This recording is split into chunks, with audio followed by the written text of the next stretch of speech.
Hi, I'm Laura Berg from My Smart Hands, and today I have with me Kelly Bos, who you can find at kellybos.com. She's also the relationship expert at the Yummy Mummy Club, so we're really glad to have you here because we're talking about relationships today. Because when you become parents, sometimes your relationship can really struggle. I always laugh at, people saying have kids to save a relationship, or people that do have kids to save a relationship.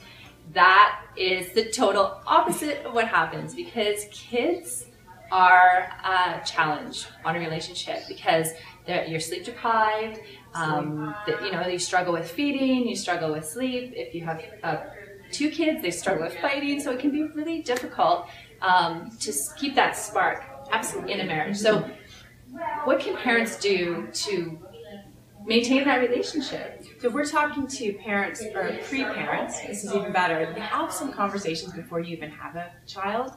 I think sometimes you go in with certain expectations and they can be not met, well, often not met, or often completely different than you thought. Like, oh, I'm kind of quiet, so you might have the most extroverted child that ever walked the earth. And you just never know how it's going to play out. So you need to talk about expectations, how to handle disappointments or challenges, and there's even studies that show that these kind of conversations can help with postpartum depression and help mitigate some of that. So it's talking about it before, but once you're in it, as most of us are, there's new conversations to be had. Well, I always see these videos on parents who they're like, oh, I'm going to be this parent. My kid will not be that picky eater because I'm going to make sure to introduce them to all kinds of food. It's like, doesn't matter what you do. Your kid might be a picky eater. Yeah, absolutely. So having those conversations before you have kids to kind of talk about styles of parenting. Styles of parenting, and just how to handle things. And what are you going to do if you don't agree on something? And how are you going to handle that?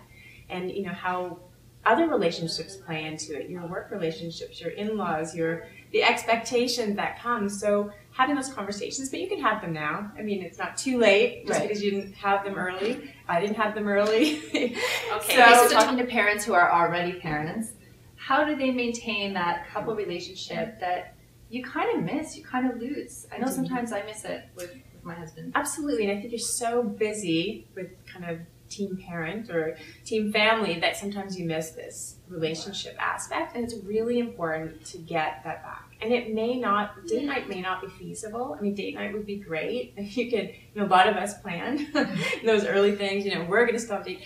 If that's hard, then you have to be creative, and sometimes I'll post different ideas on how to have a date night in, or how to do it in the middle of the day while everyone's at school, maybe meet for lunch. But there's different ways to try and get that connection. If you don't have time for date night, you have time for something, and we can all fit a lot of binge watching Netflix in, so maybe we can cut into a little bit of Walking Dead, or perhaps we can look at just different ways to connect and find that time for each other. Be it first thing in the morning, having a conversation, maybe get up for the kids. That's not my experience. But I need sleep. I've heard they exist where kids sleep in.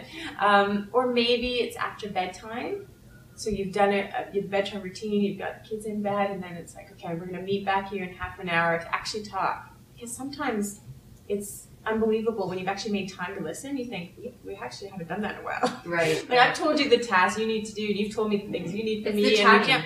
It's like, how are you doing? So for me and my family, what we did is the lunchtime thing. Yeah, brilliant, isn't it? It is. Because I'm so tired at night. Like, half the time that I do a date night is, oh boy. You're exhausted. Yeah. Past 9. So I also like it because my kids are in school now, so we're not paying for a babysitter to have that date. Yeah. So we do meet for lunch. Yeah, they're cheaper for sure, which I love. And just having that conversation and not talking about the kids. And I love that. And also making sure that the kids go to bed, because our daughter was not a really great sleeper. So we found that she'd finally fall asleep around 10:30, 11 o'clock. We're done at this point. Done. We don't want to sit and have a conversation. We want to just go to bed.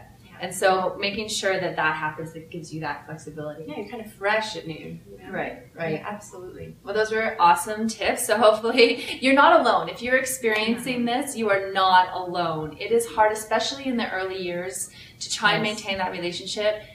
But just getting past that hurdle, making time for one another, it will come back. It does get easier. I know for me, now that my kids are in school, it has gotten a bit easier.